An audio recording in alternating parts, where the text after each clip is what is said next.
one wall to the other, to get to the Holy of Holies. It was the largest temple ever built on earth. But during the 1st century AD, the Philistines took over Jerusalem. There was a B plan for the ark.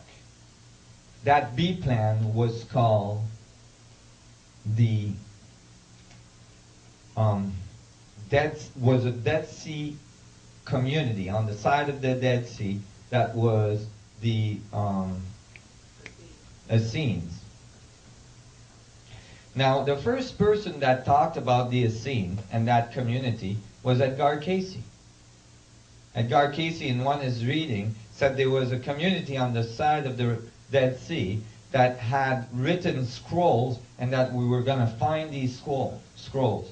Now, when he said that, I think it was in the 30s, all the archaeologists said that was bunk, because there was no writing whatsoever about that society on the side of the Red Sea. There was no record of it anywhere. That was because it was the B plan for the ark.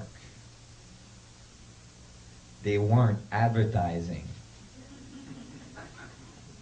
So when they took the ark out of the Temple of Solomon, they brought it to the Essene, which was a community of high priests that was constantly being made ready in case the ark would show up. Go ahead. James, the brother of Jesus, was with the Essenes for a long time. Well, I think that the whole family was with the Essene for a long time.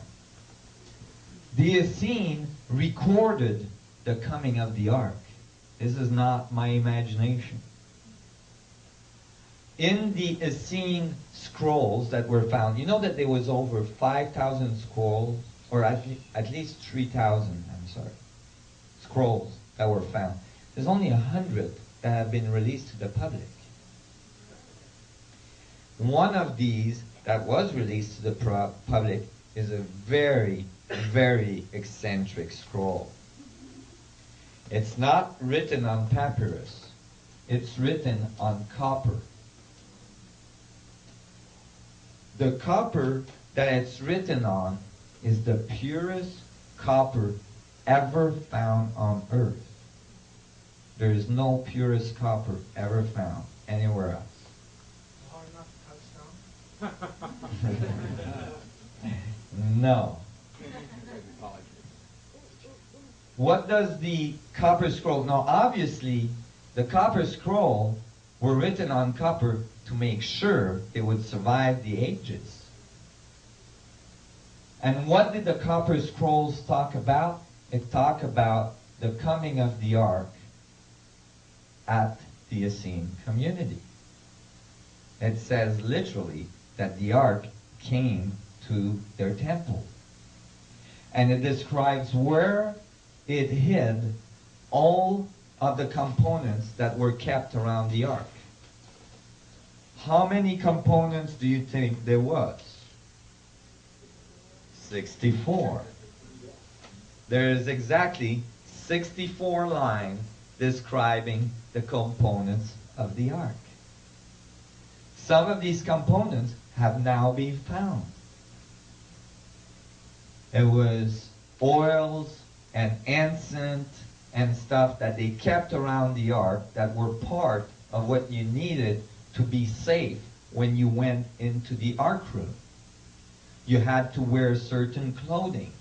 You had to cover your eyes. You had to have certain oils on your skin for the conductivity. All these things. Do you guys understand where I'm going there? Okay. If some of you read Elizabeth Heisch's book called Initiation? Note, in Elizabeth Heisch's book, when she's initiated in front of the Ark of the Covenant inside the Grand Pyramid of Giza. That book is extremely accurate. I've done a lot of research, I assure you. That book is extremely accurate. And she actually describes going towards the ark, and she actually describes smelling negative ions in the air. So you actually, she's actually talking about the arc generating electromagnetic field and ionizing the air. Well, you know, they have now found some of the components around the Dead Sea Scrolls of the ark. And when they did, it turned out that they found, I don't have this picture, but they found the place where the Essenes say that they hid the ark, because they had it for a fairly long time. The place where they hid the ark was a cavern across from where they lived, across from the temple. When they opened that cavern, and this is research you can find on the net. When they opened that cavern, there was a there was a blue iridescent spot in the middle of it. There was NASA engineers, actually NASA physicists that were there at the opening of that cavern. They reported that blue spot being there, and they said something really interesting. They said, this is similar to the blue spot we found inside the Mayan pyramids when we first opened them.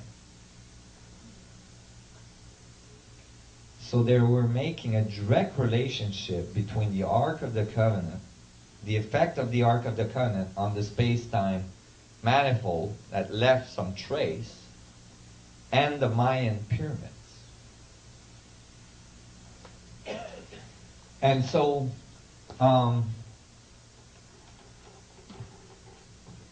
interestingly, when the ark disappears from the temples of the Temple of Solomon and goes to the Essene, at the same period, very shortly after, the living ark, Emmanuel, appears onto the scene. Emmanuel might have been able to walk on water because he had some anti-gravitational capability in his back pocket. Go ahead.